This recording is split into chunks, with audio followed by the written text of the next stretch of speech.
Assalamualaikum warahmatullahi wabarakatuh. Jumpa lagi bersama saya Hadi di channel Ngulik Sejarah.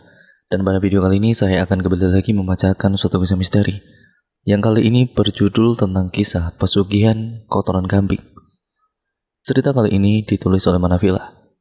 Nantinya kalian juga bisa mengunjungi beliau secara langsung. Yuk, daripada kita lama-lama, daripada penasaran bagaimana ceritanya, seperti biasanya, gak usah lama-lama lagi, kita mulai ceritanya.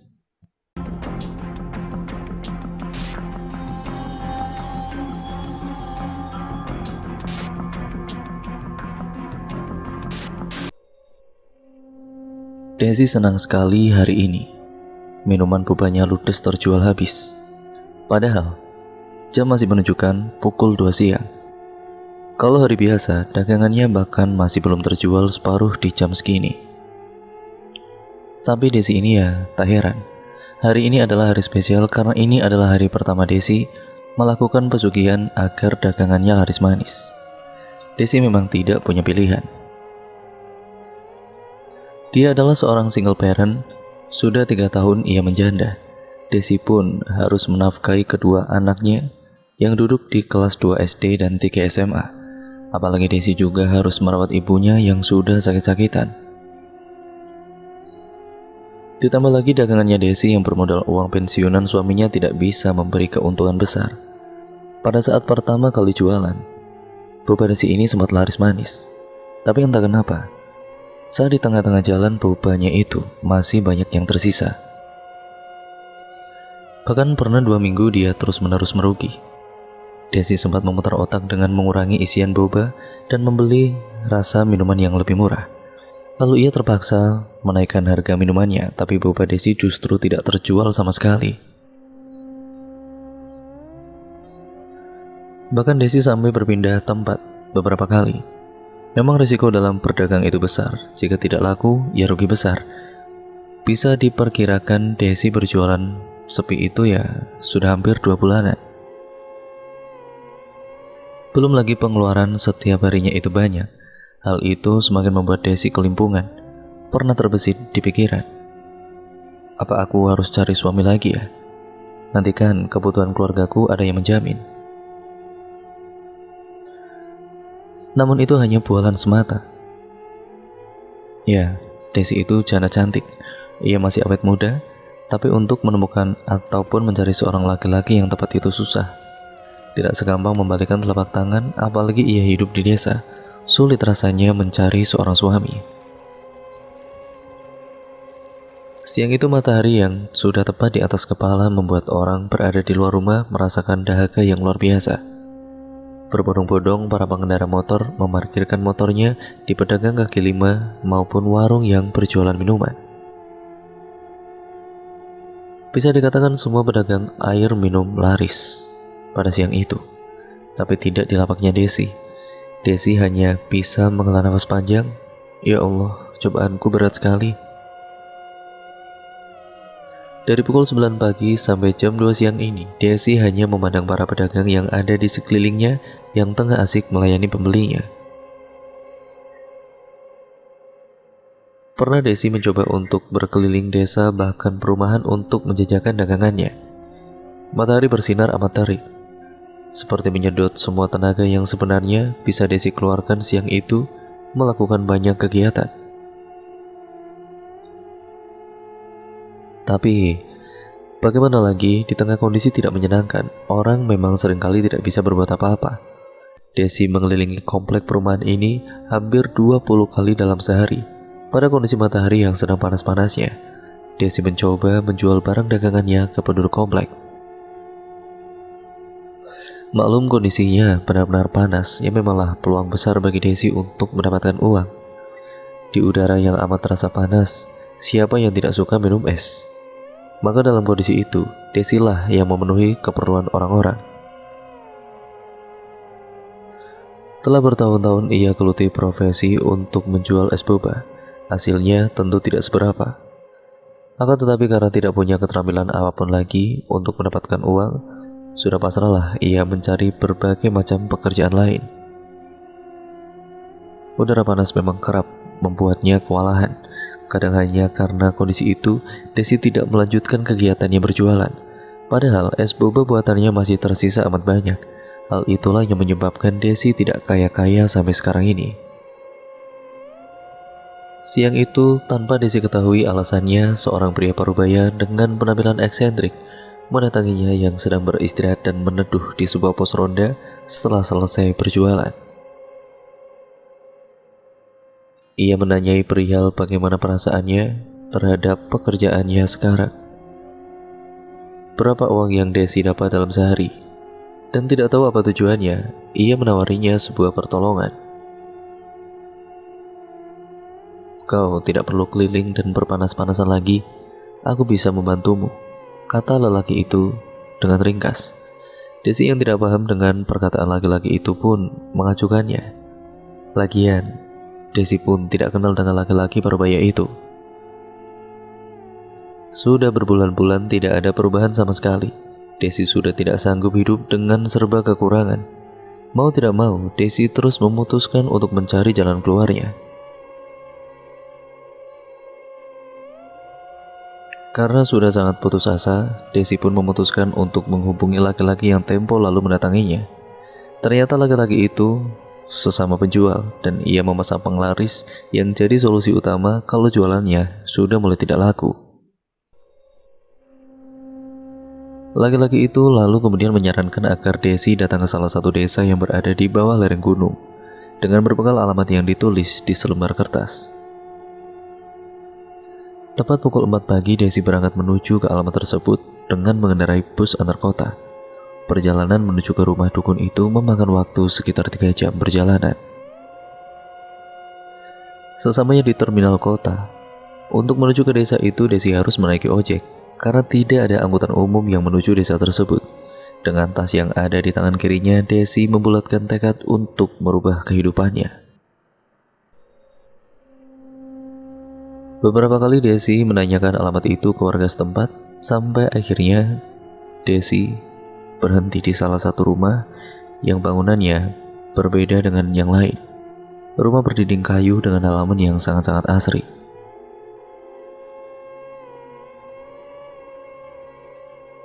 Terima kasih ya mas, ini ongkosnya. Setelah membayar ojek, kakinya lantas menuju ke rumah itu. Diketuk pintu rumahnya dengan mengucapkan permisi serta salam. Assalamualaikum, permisi.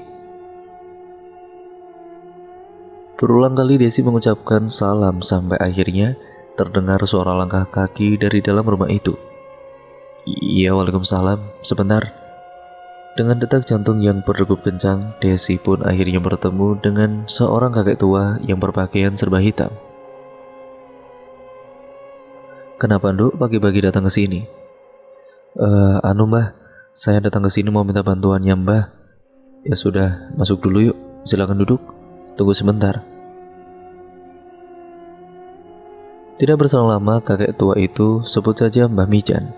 Mbah Mijan kembali ke hadapan si Desi ini.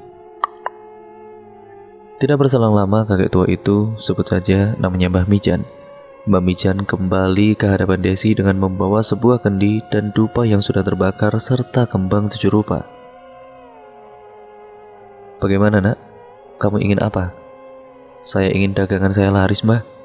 Kamu yakin mau melakukan ini dengan segala risiko besar yang akan menimpa kamu maupun keluargamu? Ya Mbah, saya benar-benar siap Mbah, siap apapun itu. Baiklah kalau gitu. Saya akan memberikan beberapa ajian yang nantinya kamu praktikkan di rumah. Dan saya akan membantu kamu melakukan perjanjian dengan bangsa iblis agar dagangan kamu itu laris manis. Dan sebelum itu ada beberapa syarat yang harus kamu lakukan. Setelah mengucapkan kalimat itu, Desi dituntun ke sebuah ruangan yang entah ruangan apa itu, tapi di dalamnya ada sebuah kendi besar dengan taburan bunga mawar. Sampai singkat ceritanya, dalam perjanjian itu si iblis mengatakan bahwa ia akan membuat lapak Desi laris, asalkan Desi bersedia untuk mengorbankan seseorang sebagai tumbal jika ia melakukan kesalahan perihal sesajen, bahkan jika ternyata itu adalah keluarganya sendiri. Adapun tempat-tempat berjualan terletak tidak jauh dari tempat tinggalnya. Sesaat setelah Desi menjalankan perjanjiannya, warung jualan es bobanya itu benar-benar sangat ramai sekali. Buktinya, untuk melayani para pembeli, perharinya Desi dapat menghabiskan puluhan bahkan ratusan gelas plastik.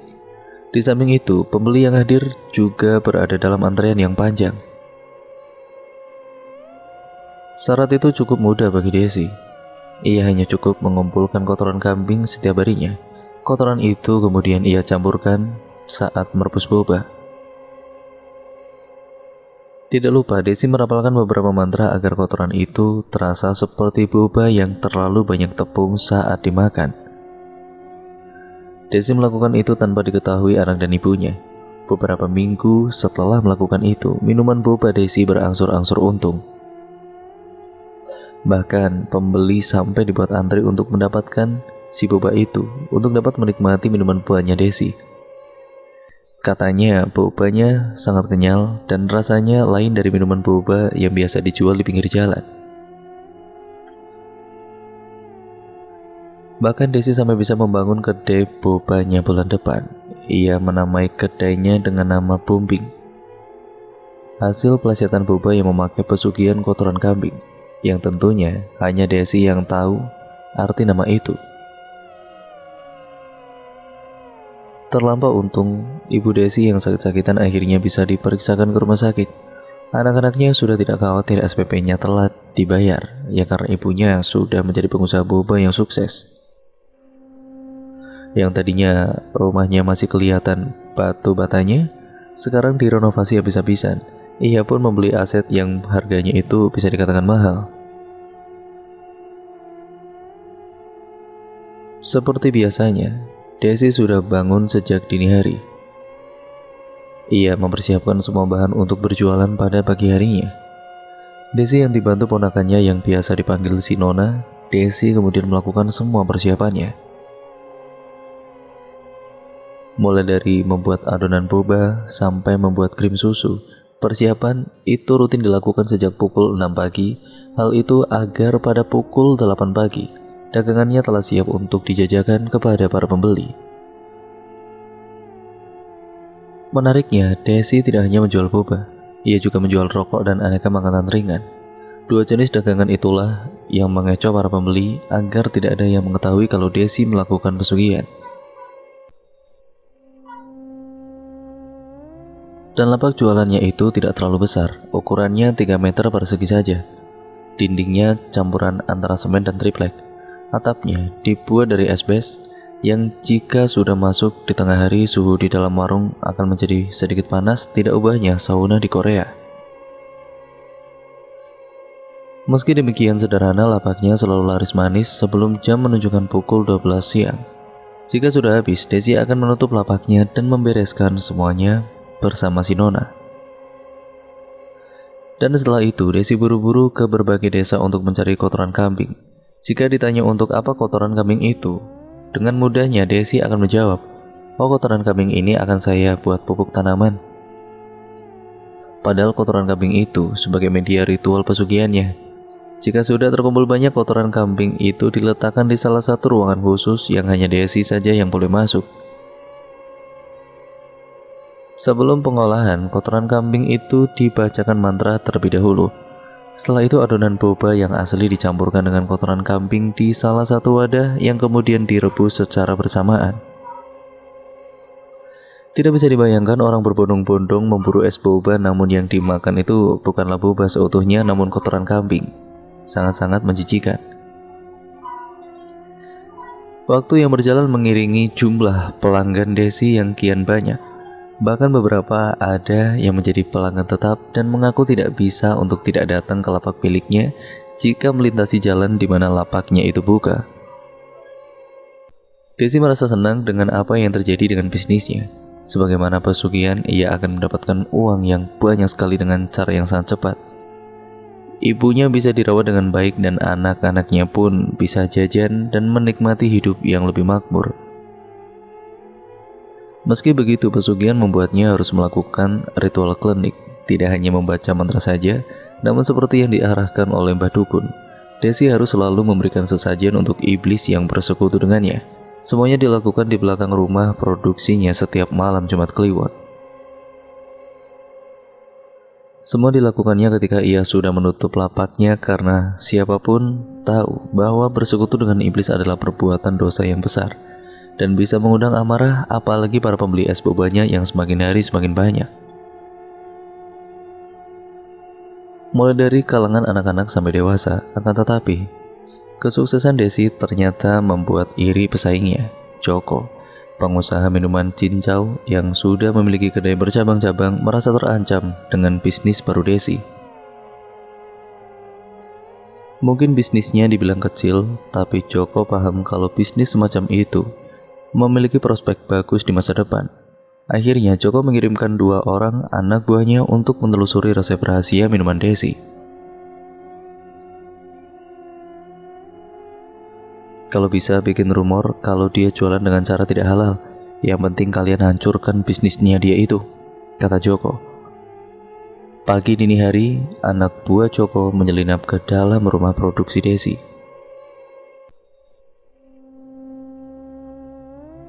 Mereka beruntung karena di sana sedang tidak ada satu orang pun yang bekerja, termasuk Desi sendiri. Saat memasuki rumah itu, anak buah Joko tidak menemukan hal-hal yang mencurigakan. Hanya ada mesin-mesin, perebus boba, pengemas minuman, dan lain-lain. Mereka agak kesal karena tidak menemukan apapun. Namun, tiba-tiba, salah satu sudut mata anak buah itu melihat satu ruangan yang mirip seperti ruang yang digunakan untuk quality control. Ruangan itu terlihat biasa saja sebenarnya, cuma stiker dilarang masuk di depan pintu ruangan itu tampak mencurigakan. Setelah dibaca, ternyata hanya Desi saja yang boleh masuk ke situ. Kedua anak buah itu benar-benar akhirnya mendobrak pintu ruangan karena penasaran. Ternyata di dalamnya ada bau yang sangat menyengat yang sangat tidak enak. Saat ditelusuri, ternyata ada banyak kotoran kambing di ruangan itu. Ini adalah bahan rumor yang bagus, pikir anak buah itu. Lagi pula, siapa yang repot-repot menyimpan kotoran kambing di tempat seperti ini kalau bukan untuk melakukan hal-hal yang aneh, terutama ya hal semacam pesugihan. Esoknya, anak buah Joko melapor kepada bosnya. Joko sangat puas terhadap laporan itu. Dia kemudian menyuruh mereka untuk menyebarkan rumor itu saat membeli minuman boba Desi. 2 anak buah itu datang langsung ke kedai bombing dan mengumumkan kalau mereka melihat ada kotoran kambing di rumah produksi. Karena rumor itu, Desi ketahuan memakai pesugihan. Pada saat itu juga, para pembeli yang sedang menikmati bombing itu tiba-tiba merasakan ada sesuatu yang di minuman mereka itu ya rasanya tidak enak sekali. Banyak dari mereka yang sampai muntah-muntah. Mereka protes dan memaki Desi karena sudah memberikan mereka boba kotoran kambing. Tidak ada lagi yang mau mendatangi kedai bombing akibat kejadian itu. Sementara itu, Desi kian hari semakin merugi. Akhirnya, Desi terpaksa menutup kedainya karena bangkrut. Kini Desi sudah menabur nama jelek di masyarakat. Ia tidak tahu lagi harus melakukan usaha apa untuk bertahan hidup. Pada suatu malam, putranya yang masih duduk di bangku 2 SD itu tiba-tiba kesurupan. Ketika itu mereka sedang bersantai di ruang tengah. Namun putranya tiba-tiba mencekik lehernya sendiri dan berlari keluar. Ia berteriak dengan nada yang amat berat. Desi tahu ini tidak beres. Seketika Desi langsung mengejar putranya yang lari keluar. Ia sudah menghilang. Desi mencari-cari kemana ia pergi, bahkan seluruh warga juga turut membantu pencarian. Sekitar 2 hingga 3 jam mereka mencari. Tiba-tiba ibunya Desi mengalami hal yang sama. Tetapi kali ini ia tidak berlari, melainkan mencekik lehernya hingga pingsan. Buru-buru Desi ini melarikannya ke klinik terdekat dan membayar orang-orang suruhannya untuk mencari putranya yang hilang tadi. Desi mencengkeram erat putra pertamanya agar tidak mengalami hal yang sama. Ia tidak tahu apa yang sedang terjadi. Desi pun bingung. Selama ini, seluruh pesugihanku berjalan lancar, tapi kali ini ia mengalami hal demikian. Namun, semua mulai jelas ketika tiba-tiba sekelebat cahaya masuk ke tubuhnya dan membuat Desi jatuh pingsan. Kala pingsan, Desi bermimpi suatu yang benar-benar aneh. Di dalam mimpi itu, ia sedang berada di tengah-tengah padang rumput yang amat luas. Tidak berujung, tetapi begitu sangat panas. Di kejauhan Desi melihat seseorang sedang berjalan menghampirinya. Tubuhnya tinggi, tegap dan berisi. Ia mengenakan jubah hitam, tampak kontras dengan suasana saat itu. Di hadapannya sosok itu matanya melotot dan tangannya memegang pundaknya Desi.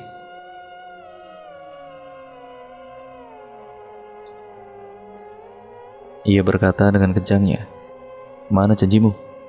Lanjut ritual pesugihanmu yang selama ini kau jalani. Kau sudah melanggar janji dengan bangsa iblis. Kau sudah tidak lagi memberi kami sesaji di setiap malam Jumat Kliwon. Lakukan kemaksiatan itu, jangan berhenti. Kalau tidak, ibu dan anakmu akan lenyap." Seketika Desi terbangun dari pingsannya dan menangis terseduh-seduh. Semuanya tiba-tiba menjadi begini. Desi menyadari kesalahannya. Ia sekarang sadar kalau selama ini ia sudah melakukan hal yang benar-benar sangat fatal.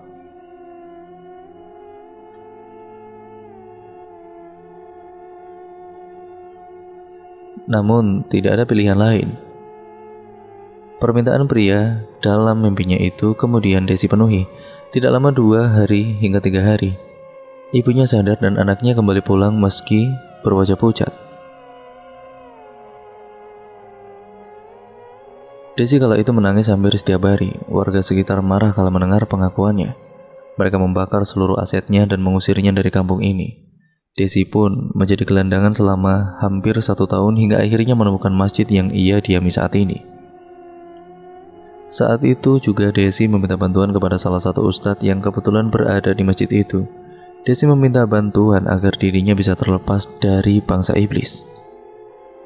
Dan ya, dengan berbagai rangkaian, mulai dari sholat tobat sampai Desi menemui Mbah Dukun. Akhirnya, perjanjian itu pun terputus. Desi benar-benar bersyukur ia dan keluarganya masih bisa hidup dengan tenang, walaupun sekarang ia sudah tidak punya apa-apa. Dan cerita pun akhirnya selesai sampai di sini ya teman-teman. Terima kasih untuk kalian semua yang sudah menyimak video kali ini dan cerita kali ini. Bagaimana nih menurut kalian cerita kali ini? Kalian bisa tulis komentar kalian di bawah. Jangan lupa untuk kalian tetap terus like, komen, dan juga share video ini sebanyak-banyaknya agar kalian membantu channel ini menjadi channel yang jauh lebih baik lagi ke depannya. Dan jangan lupa pula untuk kalian mengambil sisi positifnya yang terkandung apapun itu yang ada di video ini dan cerita kali ini. Ambil sisi positifnya yang baik-baik dan buang jauh-jauh yang buruknya ya teman-teman, ataupun hal-hal yang negatifnya. Jadikan itu pembelajaran untuk kita semua agar kita menjadi manusia yang jauh lebih baik. Sekian ya, terima kasih ya teman-teman. Untuk kalian yang memiliki pengalaman horor kalian bisa kirimkan ke alamat email kami yang tertera di kolom deskripsi video kali ini. Nantinya akan ditulis oleh Manavila dan nantinya juga akan saya bacakan di channel ini seperti ini. Terima kasih ya teman-teman, kurang lebihnya mohon maaf. Video ini saya akhiri. Wassalamualaikum warahmatullahi wabarakatuh.